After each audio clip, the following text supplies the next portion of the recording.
But first, and a warning, I'm going to show you some confronting video and talk about things a lot of people don't want discussed, would rather silence us than have you hear it. There have been absolutely shocking scenes from Britain that are a warning to us as well. What are we doing to ourselves? On Monday, a 17-year-old boy allegedly went into a children's dance class in Southport, England, stabbed 9 children. 3 are dead, 5 in a critical condition. 2 adults who tried to save them, also stabbed, also in a critical condition. And all that is terrible enough. Then look what followed. And this is before I'll tell you what came before. You have to know that too to understand. What followed? The Prime Minister was actually heckled when he came to lay flowers for the dead. How many more children have died in our streets, Prime Minister? How many more children? That's already a sign of deep unrest in Britain, but even worse, far-right nationalists decided to attack the local mosque, shouting, "English until I die." So English, they also attacked the English police.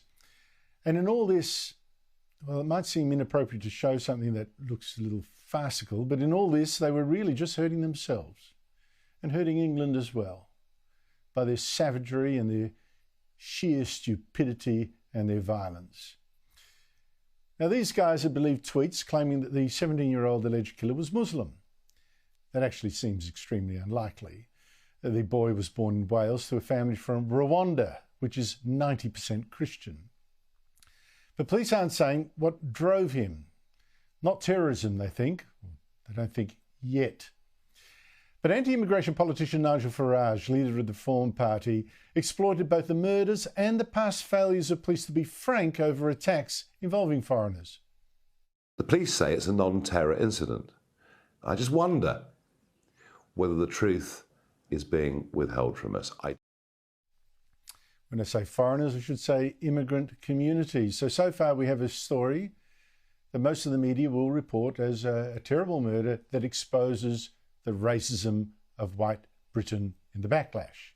That's the easiest and safest way to report this. You know, no one's going to sue you, try to drive your fare. Except you might suddenly be wondering, you'll be left wondering why there is this sort of reaction in Britain. I mean, this racial and religious tension you're seeing is worse than I've ever known in my whole life. It's worse in Australia too. And that's why you need to go back. How about just going back 2 weeks? That'll do for a start. To see what incredible things have been happening that, yes, might indeed stir right-wing hooligans into violence, but might also be quietly troubling many peace-loving people in the middle. I'm talking about things like police and social workers in Leeds being attacked 2 weeks ago when they removed a child they thought was in danger, removed the child from a home of Roma people in a kind of immigrant enclave of the kind now so common in big cities, in this case with many other Roma and Romanian immigrants, as well as Muslim and other minorities. And that sparked a riot as if these communities were fighting a hostile army. Then there was last week 3 police, 2 of them women, who were viciously punched to the ground at Manchester Airport. One had her nose broken.